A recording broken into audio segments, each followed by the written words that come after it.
Welcome to the voicemail system.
O kokori ke o hufanga moa he talamalu e whanua mga hi talawhatapu ko tape o ku whaafatapu at pamihini. Ka tā moa e whainga maari e koe ni o e hotani ke whakahoko atoa iho mo polokalama anga maheni mo whakawi ke koia koe whafangu o SAIONE. Ko whiwhia ke tātai re ki mo tolu ko tape ka inga ko mo o si lava mai ki lotoni ke tau kamata ia e polokalama ko ia o wikeni. Pe aku mawhiwhia ke tātai re ki mo tolu ko tape ki apina, ka pau te mo toki hu mai o sio i he polokalamani o ku mau whaampe ke whakahoko atu ahono tātai re ki mo tolu. I he ahoni whoki ko whiwhia ke tātai re i he polokalamani whaifekau Salesi Vaka pe me stene Australia pe whoki ki a Miss Paane Vaka pe me oklani Nusila o ku ma kau whataha pe hini ke wahoko te tau polokalama ko i ahoni whaifekau malo e ngau e mihena malo e tau mau e ahoni whewheha ke whaifekau ai family pa whewheha ke ai ngau e ko hiwhaki ke whahoko pe me malo bit solo mau whainga maria pe ko whawheta i ki he o tua mafi ta mai ve mo alo me lau mari ma oni he ne whakakoloa ki tau tolu i whainga maria pompongin kaya tā ke hoko atu ai tau polokalama anga mahini ko ia koe whawhango SAIONE solo ku koe whanuani o ku fu ea a afu au pito talu pe ia me he kei hengi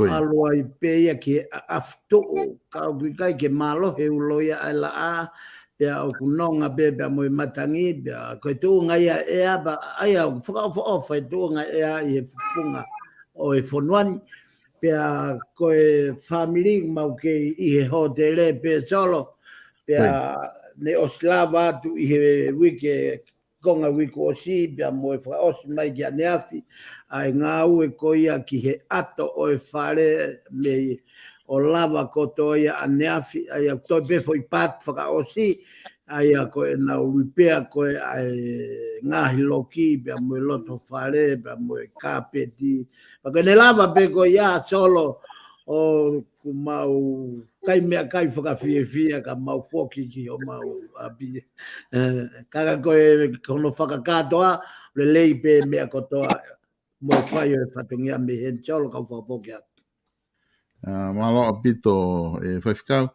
Ko ilo pe ko mo ne apito lau. Ko vave pe pone lau ka mea ko vave pe taimi ke whai foki ki api. Pe ko hanga na ke ko du os mo fu lo pe mau. O kato wala au ko os fu lo na mau na tuku. Ko nga ke pe mai ko hu ki api ko api. Porque te ha ko kai me more. Anche non foi a ni solo che non foi con gli spite che è bello, eh. Poi poco che via e poco uomo ma o veterani, eh. Tanta tu vieni di ngauto otta che te che podonga, eh. Goia, mon la ya bita. Malo solo. Miss Pani ma da ma ya hon. Fe ha ke ai fa nga we ba mo fa tongia kwai mi South Auckland. Malo pido solo kau whakita lagi o tua ko e whainga mari e ku tau to e kau whatahai he a koen i he POLOKALAMA e haon. Pea ko whakita ia ko e ea solo hangipi ko e lawe ai whaifikau o ku saia wito. Langi maa mai e langi pea ku i kai ke uha. Tau whawhitai ko hā mai e mune lau koe kawau tahi, ko hā mai o kawinga. Tau whawhitai he koe ne koe lau, e kege tau situ o tau tolu me ngahi taha o tatura he ko pure ia e tō take, ka ko whawhitai ko tuia koe tau au sia. Ka ko whawhoki atu sola maro.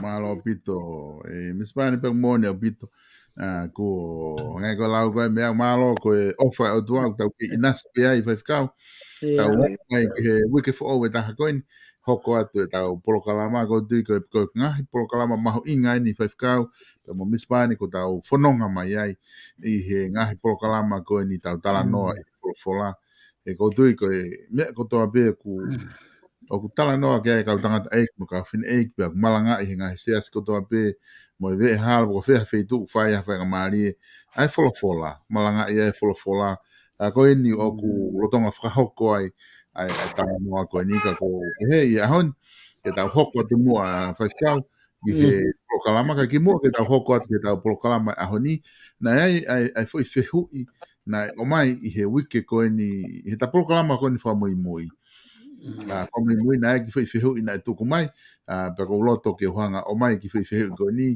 pe nga na ko le mai taha ko ni ke fra o mo fai fehu ko ni ke lava ke fai ha bakai ki ai I fai fehu ni ka te hanga po penga ke o lau ia te fai fehu I fai fkau ke lava o mamata mai ke ha tau ka inga ko nga pe a mola ke fra hoko ha tali me ai ko nga ko fai fehu ia ni me ta POLOKALAMA ko ia o I ko si mahalo na toki hu mai to taha ko ni o mai fehu I io na o mai ko lotonga fama opo ko ta ua o lotonga lere ko ta fama opo na o kore pe ai e toki o mai fehu I he weekend ko fehu I ni o ku anga peheni anga pe lau ko fehu I pe me mo mafi solo ki fehu I tu mo ke fai fikau pe ko ha ane whakafuafua I he pure anga tonga o whakatatau mo ngahi tuku a ki o kwhai e pīwoni. Whakahoa ki he wholofola. Malo a pito ngawe lahi. Pekau mahalo ko ia ke whai ange ha o whakafuafua ki he pure anga tonga o whakatatau mo ngahi tuku a ki o kwhai e pīwoni whakahoa ki he wholofola. Kone o mai be ngahi tuku a ki ka kwenye ne tuhu I tonu mai pe koe hae ngahi tuku a ki ko ia ka kune o mai pe whakatatau ke ngahi tuku a ki mahalo pe koe hae ngahi fua ngahi tuku a ki ko ia ke pure anga ka kone kore mai ke whakahoa nge mo ke wholofola. Io malo bito e solo per o go whawhetai ki ko hika e ata mua ke whai hatala noa mo hatari ki e whehui mahu inga ko ia na mo mafi pia koe kutari koe ki he whehui e solo na kau e hingoa piveni I he whakaha mai he whekau whakavisione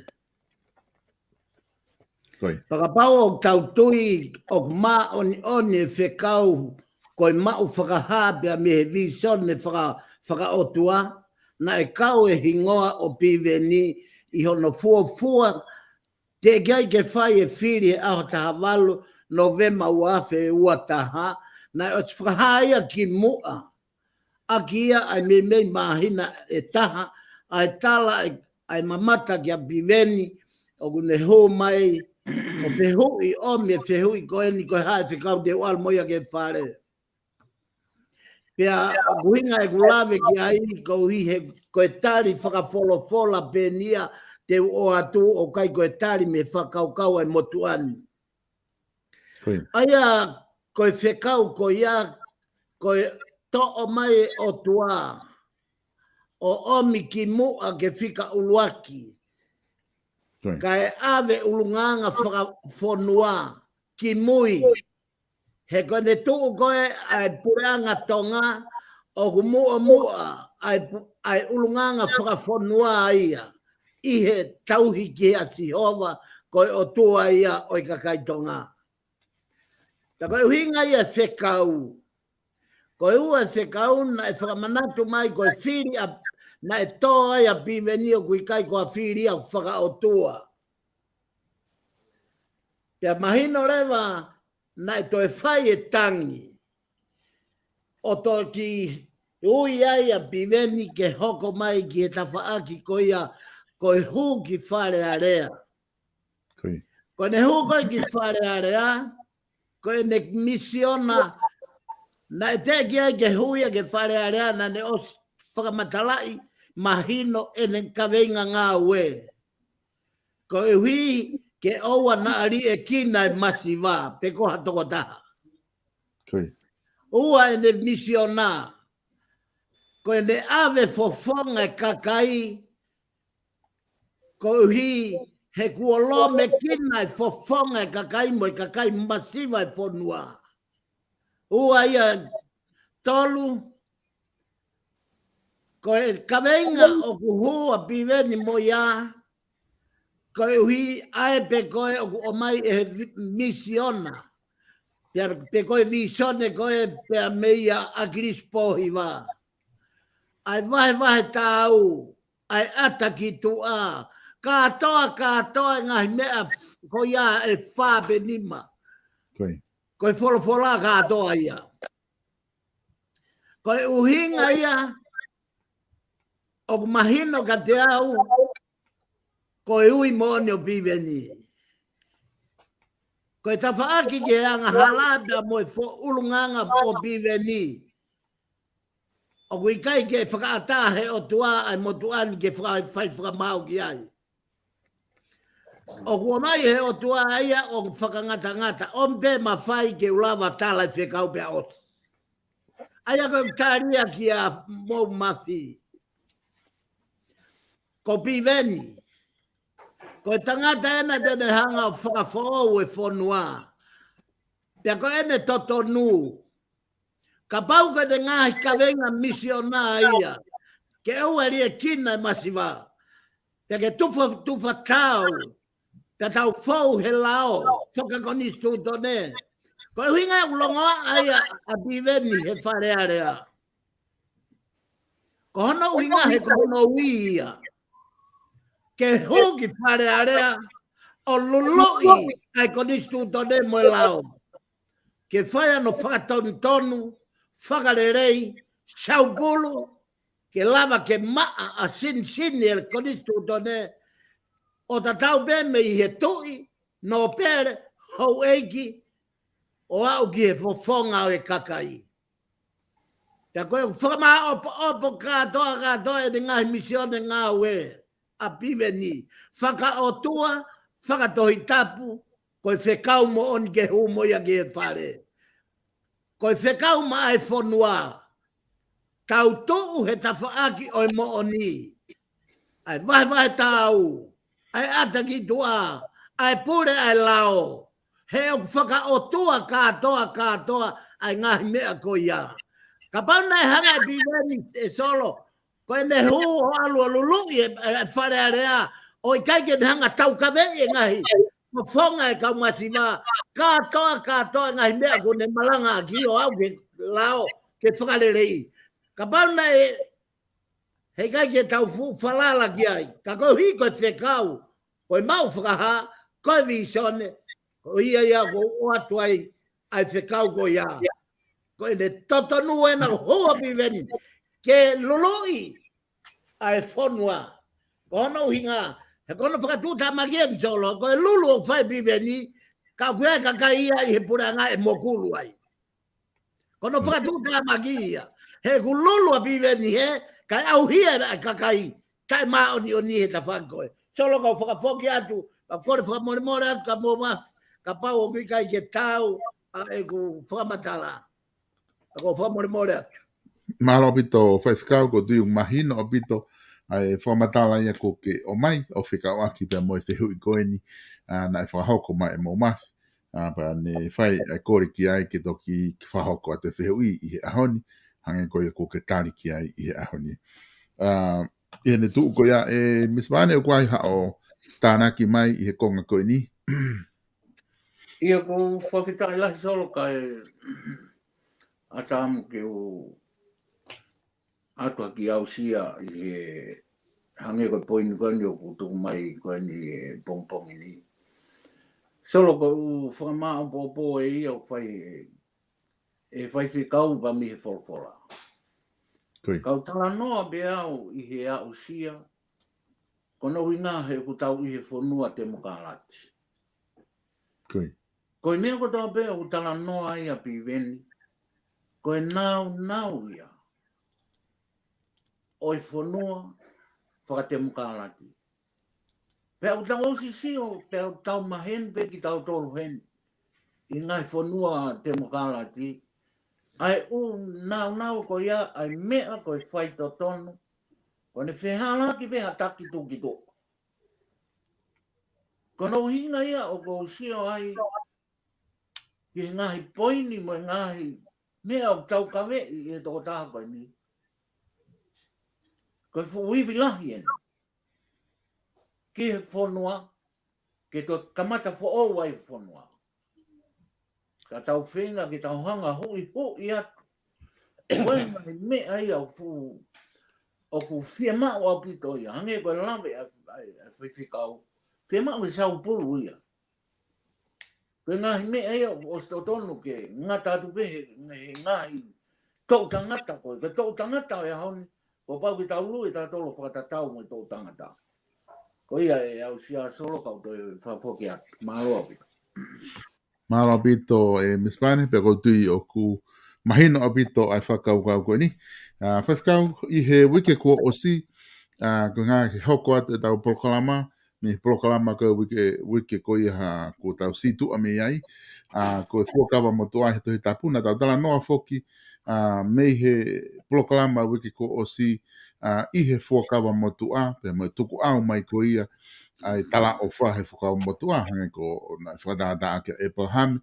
Ka i he wikeni ko loto ke o atu mo e whainga maari e koe ni ke hoko atu ho whakatala noa i he whakaose atu ko ia ai whuakawa motu a, pe mo tuku au mai ko ia o e tala o wha. Solo malo o pito ai mau whainga marieka ko kai ki toi whakaloloa ko hi kai hoko atu e ta polokalama whakawike anga maheni ko ia ko hi ko ta nofo pe i he wholofola pe ko e tohi tapu. I ewe ko si na ta whanonga mai ai o ngata a e ta polokalama i he ngahi tau moa valea ai whanonga ai ka Israeli. Kai ke ne a ufoki ki atu unga na nau he tu holo i he whonua ko uhi pe ko fie mau e otua ke nau ilo ia ko ia ai taki. Tai kai koe na hokat ko ni e solo o kuai a ngai whehu i pe te wanga o fotu ke mama aki e ta whanonga hoko i po. Aia ko e whika ua ki ko hai na ane whai pe whau ai toi tapu. Solo, ka pau te umalanga pe Afrikai ke ilo au pe ko hai na ne whau e toi tapu o kuke pehe e mahino e kumalanga. Ikai. He kai mahino o mone o bito hotari. O wiki he kai mahino ha hange peko te talanoa. Ka pau te talanoa ki a te vita. Pea o sango ya o wikai ke fou ngai te talanoa ka te vita. Pea o wikai mao e mooni e uire vai fui tanoa e koea ko fui tanoa lau. Aia ko foi feu ia ko te ne taki ki taua me kamatanga e ta polokalama. Ko haina ne fai pe fau e toi tapu. Ta ko no tari whakama opo ki ai hange pe koia, te ke toki whakatoka ngā i hange a mui ane. Ko hakau tangata ke he kehe, tau tangata ke he kehe, taimi ke he kehe, ka nā nau whau ai tohi tapu, hiki aki e nau ngahi whakamatala, i he nau uhinga, pia toki hoko mai e lau maari e maa oni o tua o whakamana wa ia, e nau whakakaukau, mo e nau rea, pia toki hoko rewa ia ko e tohi tapu, pe ko e fuakawa motua i e tohi tapu. Aia koe poini ulua ki ia, poini hono ua, i e tohi tapu fuakawa motua ata na e whiunga me toko whango fulu, toko whanoa pena nau hanga whau e tohi tapu. Whiunga pena me toko whanoa. Pai poina na tolu, na e kai ngata pe i nau tautu hifo o tohi e nau ngai whakaukau, mo e nau ngai rea, ka koe lau maari e o tua na nau whewhiohi. O makatu o ngai ono whakamana vai e nau ngai tohi, e nau ngai whakakaukau, e nau ongo, ho nau loto, pea hoko ai e ngai tohi na nau pai, koe tohi tapu katoa, pe ko hono whakarea taha, ko e fola ai otua. Ko no potoi whakamo ni solo, ko ua pita vai uak vesua taha. He kua te eki si i ke o meia ha palofisai, i ha tutu oni ha tangata. Ko e whoilea ko e palofisai sol, taki tuai. Ko e whoilea ko e palofisai. O kuhinga e whoilea palofisai ko e whekau. Ko e whekau. Pe koe mao, aia koe whekau koe o tuaki ha toko taha, pe koe ne alu koe o ave foi whekau koe a, whanongonongo foi whekau koe a, koe me aia koe koe palofisai, koe te alu o tala ai whekau ai otua. Koe whatongi aia e kau palofitai e fuakawa motua, koe na o tala ai whekau kua tutu uni e otua. Kai ke koe hono potohi pena, ai koe nā kulau atu. He kua te eki si ke o meia ha palofisai i he tūtoni a tangata ka na e rea a mei he otu aha kau tangata i he takina ki nau tolu e he lau maari e mā oni.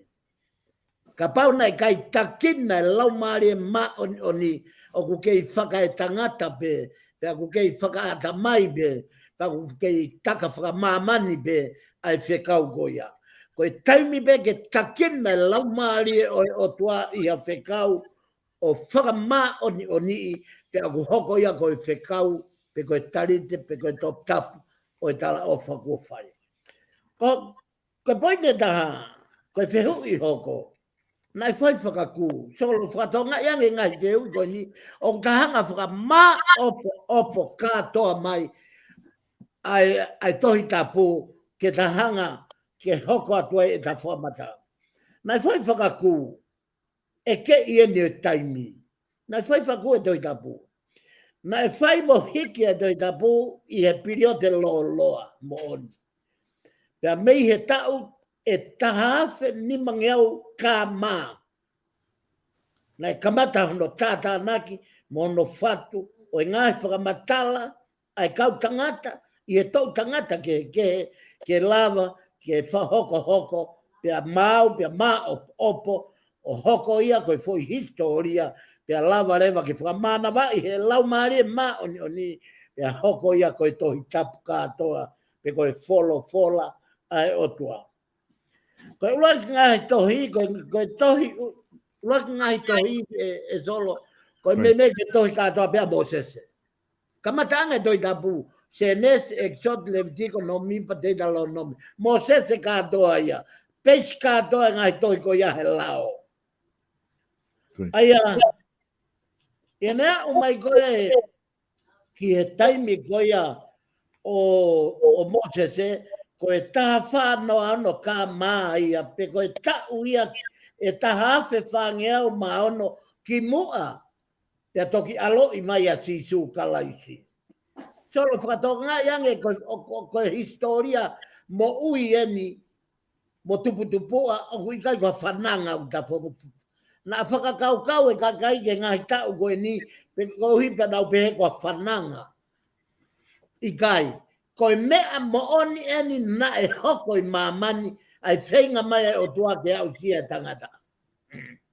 Aia koe foi tau ia e kamata anga no whao e doi tapu. Whakaosio no whao e doi tapu, nai whakaosia e sione i e doi mea whakaha. Aia ke whakaha mai e sione i he motumaka i pāti mosi. Koe tau hiva noa tāsāia. Ko osi hoko mai a kalaisia o i mamani. Pia pekia kalu se whaia e tau tolu. Whahinga e tangata. Pia toi pekia koe a kalaisi ko ia. Pia te hiri a tolu pia toi tuu mai. Pia osi me e te toi tuu mai o haere ki he tō matau e ne tamai. Pia osi me e tau e hiva noa. Tāsā. Osi me e tau e hiva noa. Ka toki whau e tohi. Ai au kui, koe mea whakaha mai a sione. Koe whakaosi a toi tapu. Ai a kamata ia Moses, ta hafe whange au maono. Kama. Whakaosi e sione, hi wanoa tāsa a e tohi tapu. Whakatonga iange, koe ngahi mea. Ko haina ne whai ki ai e toi tapu. Ia whakamotoa. Koe foi whehui koe ni kune e kei mai na e whao e tohi tapu pe whakamatala e kau tangata koe ni ki he koe hae uhinga na nau whai ai whakamatala koe ni. Aia koe whehui o pe ko hai na e whai ki ai a e tohi tapu i e puakawa motua. Koe tari en na e whai whahanga tonu pe ia ki he kakai Israeli. Aia na ngawe a ke hinga e tolu. Uaki, koe kau he pelu, ya na liliu hingoa me iai koe kau siu, ya na liliu hingoa me iai koe kau Israeli. Aia na uhinga liliu whakamuimui ki he Israeli ia se kope, he ne hola mo e tāpua ki ko itoa. Aia, koe toi tāpū, na e whau whakahanga ton pe ia ki hono kakai, na e whinangalo e tuaki fō mai, i e hepelu, mo e kau siu, pia mo e Israeli, ko e whahinga mataka e teni, ke hā mai ai o tua, ki he maman ko ni, ai ni utau inasia. Ko e hoko atu ko uhi, ko e palani ai o tua, ke fola ia te tautolu, ki he kakai ko toa pe. Foi palani ia so. Ko e hinga ne hoko mai kau hepelu, kau siu, kau Israeli, ko e palani ai o tua ke mo vete mai ai ilo o tua ke ilo ai e maman katoa. Ka te tau mau e mooni ko ia me kau Israeli, pe koe kau siu, pe koe kau hepelu. Aine uhinga i e tari tika uloaki, poini uloaki. Pe koe uhinga ia e solo, ai mahu inga o e plani ai o tua ke fola mai ia te tau tolu. Kie ka kai ko tope o mamani, o fō mai i he whakamama o e whetou taki o tua pia mo i kau siu, mo i kau hepelu, pia mo i kau Israeli. Ko e uhinga eni ki he whaahinga kakai e ua i mamani. Solo, o ku ua pe whaahinga kakai i mamani, o ku maka tuunga e ui o e tohi tapu ke omi ki mamani. Ko whanka kai o kua pe ulaki koe kau tui ko toa pe kia sisu kalais. Pia moe koe alo oe o tua. Pia ko hono wā koe kau tae tui. Koe kau tui ko toa pe i mamani, moe kau tae tui ko toa pe i mamani. O kua pe matakari oe hā mai ai o tua pe ia sisu kalaisi. Ko ho o tui pe ko ho tae tui. Foi matakari pe ia. O tatau ai bea pe koe tonga hā moa niue toke lau. Solomone pe koe Pitania pe koe Siaina pe koe. Ka koe foi kawenga kua pe. Ke tana ke kakai tui ki he wani. Pea tana ke kakai tae tui ki e pureanga ko heli o ku pure ai e te moro. Ko ia ai kuonga o e fuakawa motua I he tohi tapu. Ko e tohi tapu, ko e tohi ma ai taha ko toa pe. Whatonga I ange solo. Ko e takawe inga ngā ue, ko e takawe inga talotonga lere ai, ko e fuakawa motua. Pake whatonga I ange foi, lea mahu inga ko e ni. Ko ia ai, ko e kuonga o e fuakawa motua I he tohi tapu. He koe tohi tapu, ko e tohi ma ai taha ko toa pe. O kai ke tohi ma whaamiri. O kai ke tohi whakatoka ngai ange. O kai ko e tohi ma haatui. Pe koe kau no pere. Pe koe kau masiva. Ko e tohi ma ai tangata mo e whewhine ko toa pe. Mahu inga I e tohi tapu. Ko e au mai e o tua whakafoi tui ki e taha ko toa pe. Sione vai wanoa vestol taha a potohi whakamoni. Ka kua tohi eni ko e uhi ke moutui ko sisu ko e misa ia. Ko e alo o e otua pia iho moutui pigi taigi he huafa o e alo o e otua. Sio koe mahu inga ia o e hoko mai e fuaka motua o ome toi tapu.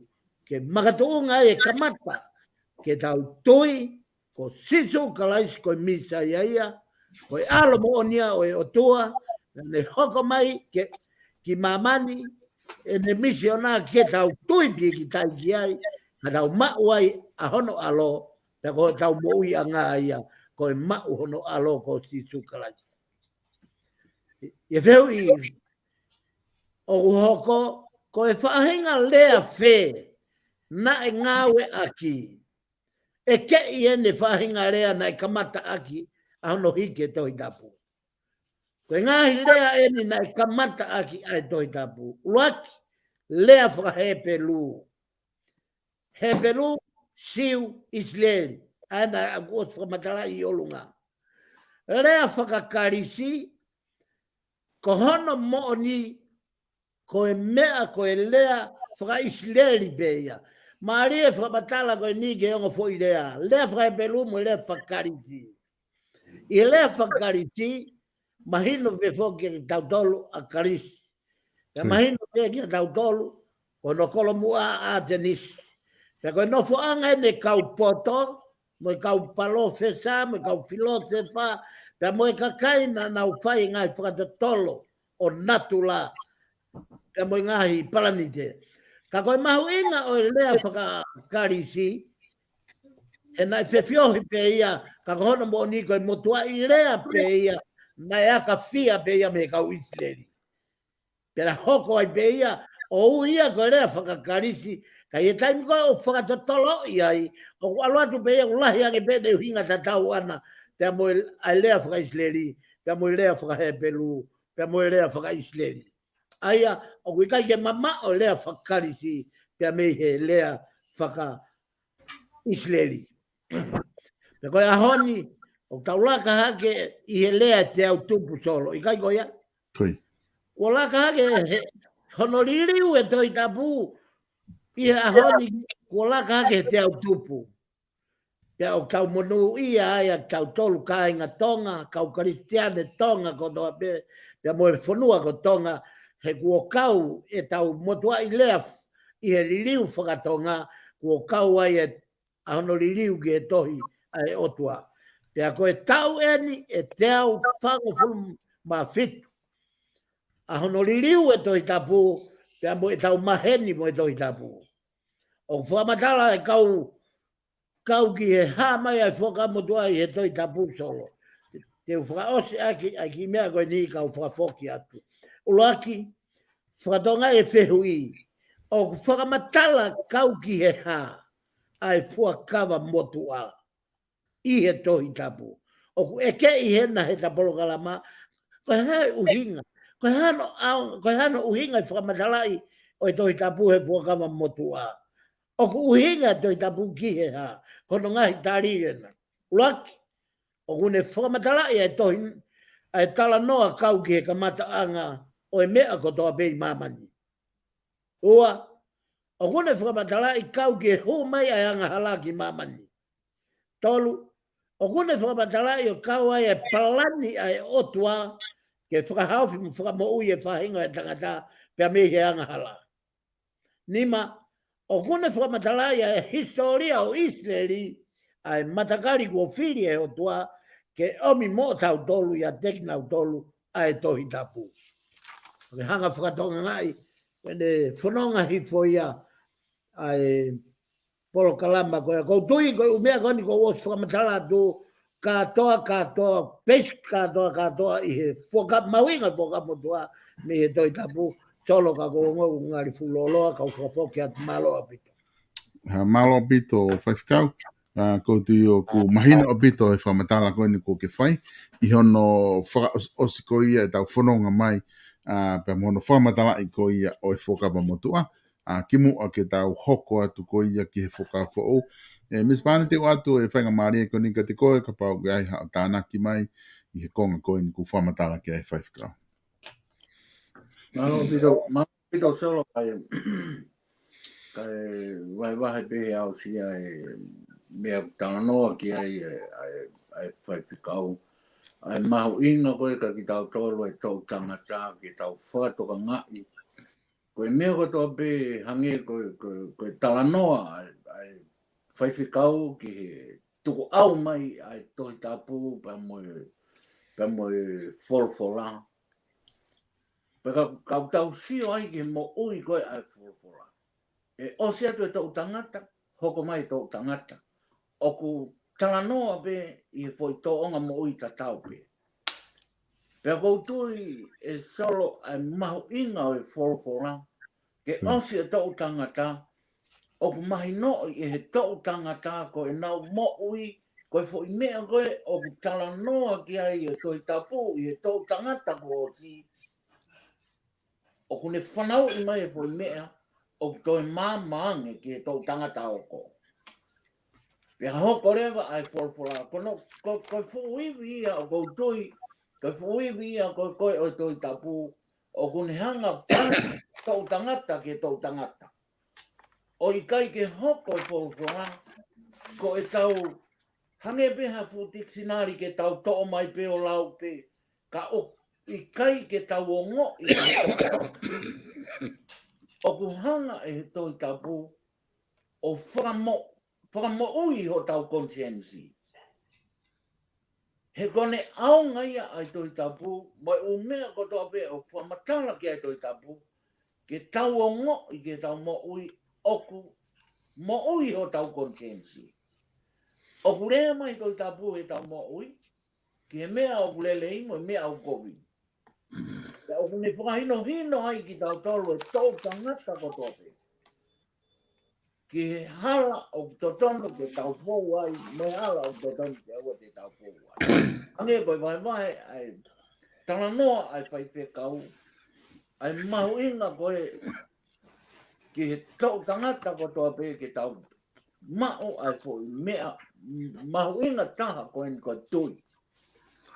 Ka pawe hi kai mao, te tau mao e tui, te kou tui au, o kui kai au ngai au. E kai au ngai mea ko tō peo tau whai e kui kai ki whamao e tau tui. Ke mahino ka tau toru, koe wholwhola o maui. Maui pe wholwhola I a te ia pe, koe toi tapu maui pe I a te ia. Na koe ia au sia solo ki he te pōtana noa aki o e hoa koe ni ka ko whamaloat, ka ko whapokia, maloa pito solo. Malo pito, Miss Pane e tānaki koe ko ke whahoko mai. Ki he whakatala noa koe ni tau whai. Whai kau tau tala noa whuki eni.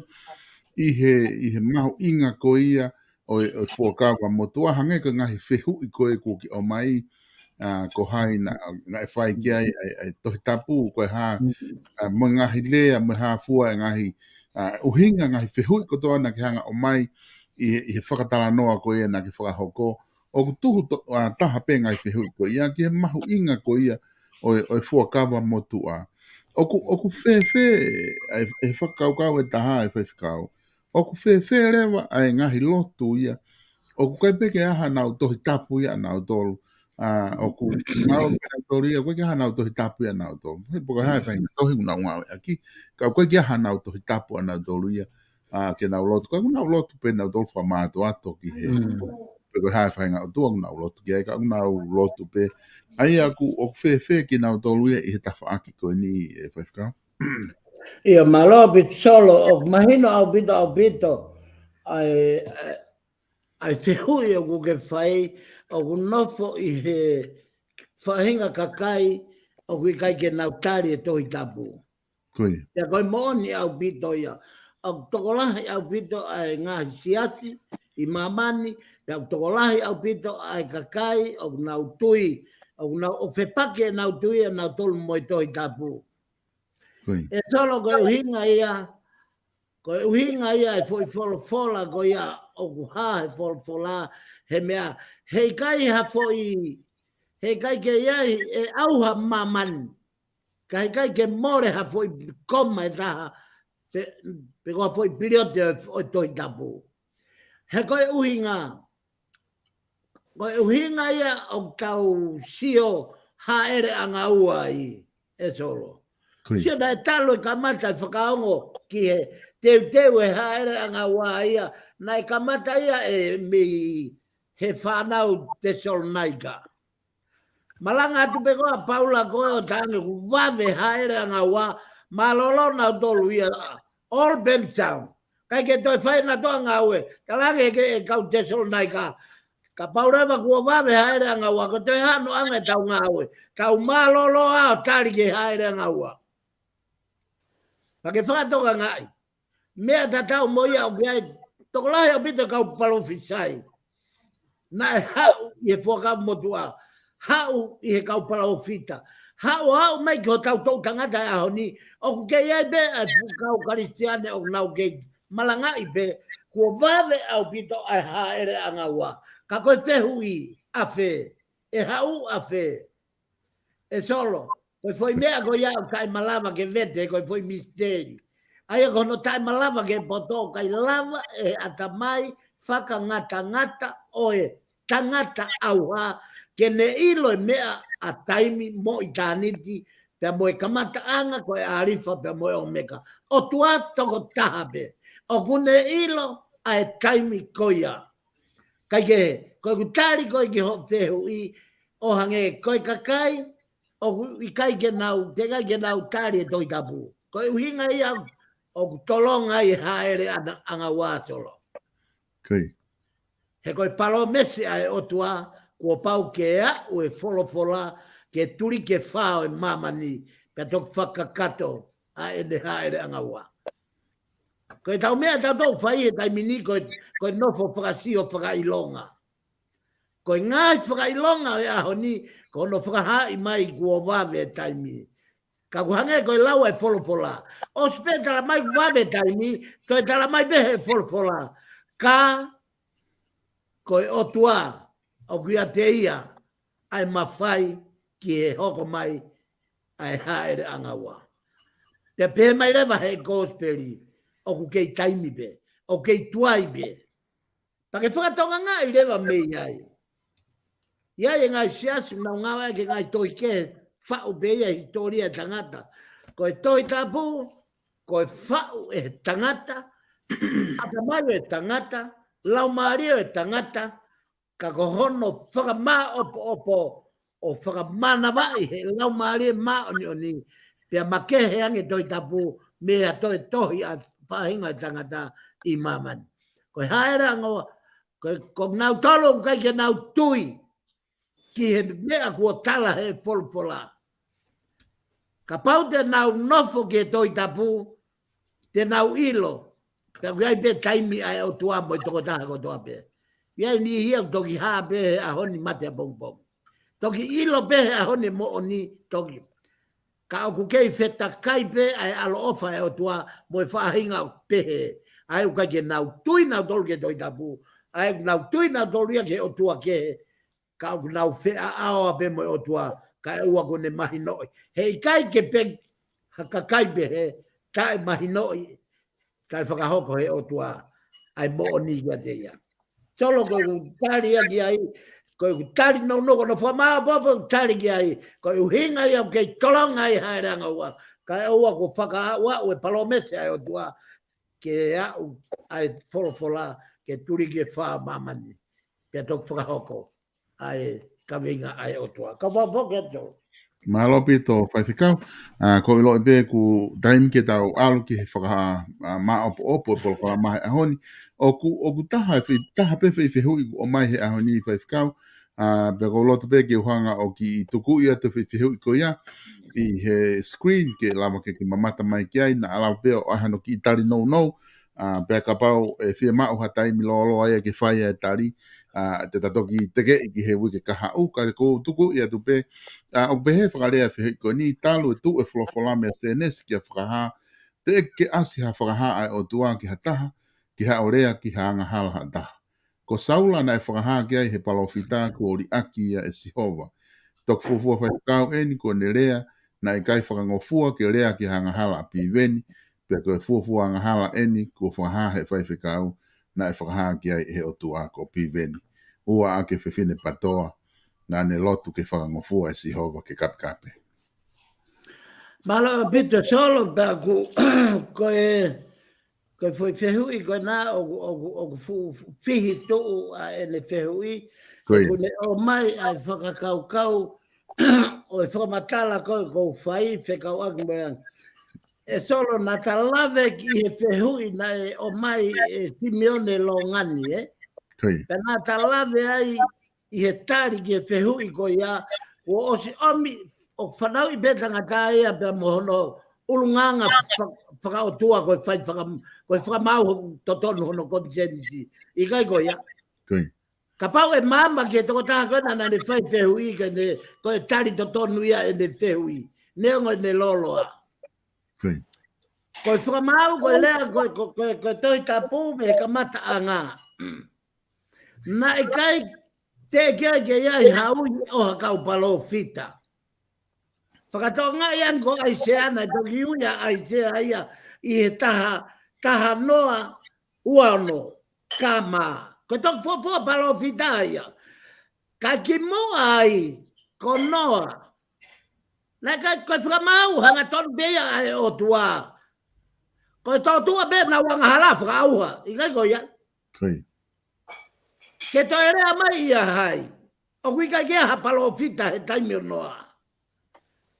Aia kono whakaton lea i ki he tari whehu ia e tam matapure koe nā. Kalange ki ai, koe palo fita he taimi o noa koe heki. Ha mala anoa. He koe pakipaki koe de ha mala he koe whao. Kono whao ia e waka, koe hike tō tu e anga hala e tangata. Na kia ha palo fita ai. Pe kai ngata ai. Hau me iai. Hau mai ka e plahame. O kai ngai tala noa whakaririfu e toi tapu ia. O kai nai teki ai te ihi lao ia. Ai nio, he koe tā whakama opo koe ni te ta toki, tō kamata taua mahalo he polokalama whape nima me ieni, koe ta toki au mai ke tō senesi. Pa koe taimia koe matala le rei ai ka nau tolu. He ta o si hanga e taua peki kātoa mai, ai anga tafe mai e toi tapu. Koe mea koe ke whamatala e toko taha na pehe na e lotu. Ai na ne pehe, o kou tui ke te uhinga ki o tuo whewhine oko e sita. Ko uhinga. Ko whakampeau ke au loloto ki he lau maari e toko taha koe nā. Ko e sita na e kamata e ne rea tau ai hono a tā bege motuani ke urea pehe ko tuo whewhine. Whakatoto. Ko e sita, ko ia na ne kamata ai toho e pui, ka ne kamata ai lea kovi ki he lotu ai kakaitonga. Na lea ke tui. Na lea ke kau nopere, na lea ke kau karistiane, na lea ke kau whaifekau. Na enga lea na ngawe a kia e sita na emi. Ka kohano uhinga e ni solo. O kika ke mahino ke mata ke e toko lai. Ko e sita, ko ia na ne toho e pui ko e, ka e au mai, ka e ha mai e, ai furi ki vanu e mo ui, ai ka kaitonga he ahoni. Ka mata e sita. Ko uia e sita. Ke ne whakamahino I ki tonga. O ku hau lahi o tua I he mea ko toa pe nau whai. Kai ke mahalo pe kou tari e whehui pe ka ka pau loto ke tuanga ki taimi ki ke toiki loloto ange ta whamatala o whekaua ki pe mo e tari kona a matapure. Whamore atu ke tō tāko ia o kai ko polokalama whakamau eni. Ko e polokalama whakahistoria eni. Whakamatalai ai historia o e moui ke tari a sisu ke moui e kamata ia me kamata anga. O ka ia mea ko e kamata konga loto. O ka ia mea ko e toktaki aka. Kamata te me kamata anga kai mama e toenga. Ai kono whakarea nou I e historia. Whakama e matawai kai maa e mui vai. Pa ko e kamata anga ia e polokalama. Malo pito whaifkau. Ko ilo beki mua ke ma toi whoki atu ka te koe ke whai no whama apopo ki mua ke ose tau polokalama. Te uki ange whai marie ma mispani ke whai mahane ki whama apopo mai pia hiri koe ate u whoki atu rewa ka te koe ke whakato e tau polokalama. Sei malo malo pito solo ka o whakitalahi ko ia ko polokalama ia honi ko mo toi tu mai ki tau kaunga kau whata. Ka hangi ko lau solo ko tau taktahi ai pene tui. O koe whakapapalahi ki whehu I pe moi tui ai toko taha koe nei tuku mai. Koe angai ne tui. Ka I taimpi koe te tau nofo ai ke wholwhora pe te tau mawai ai fu mea koe tui. Pe a kulawa pe te tui ke ne hanga whakapete vete ngai mea. O hai hai si ai mo. Ka taimpi ke te nofo ai ke te whamau pe ke te nofo ki a foi mea o whai e taha. Pake kamata ia ngāue mai ai whiri ki o tolo tōmu tō lau maari e. O pūri ai whurelei ka mai tāpua ki e ngāue ko tō pe o whai e toi tāpu. Hange koe ka veinga o nā tau nā ke tuku mai. Ai whahinga kakai o kui kai ke nau ngāue ke toi tāpu. Pe a kui ai e nau. Kono moni o kui ai whahinga tui ai kakai ko ia. Ka hei kai ke toi alha ke hatui pe koha toi o tua. Ke ne toi au sia. Ai fo mea ko ia na e pototo pe na e tanmak pe mei kamata anga hange ko ia na tanoa ke ai ko pe kau. I kamata anga o toi tapu va mo fola o tua. E ko fola o tua mo ui. Pe koe fumana ia kulorot. Ko ia koe tau whadong ia pe ke tau wako. Pe ke tau sio. Pe ke tau follow up e ngai mea ko tō pe o kurea kia wholwhola. Ka tau lava whakamooni e fuiwi pa moe malohi.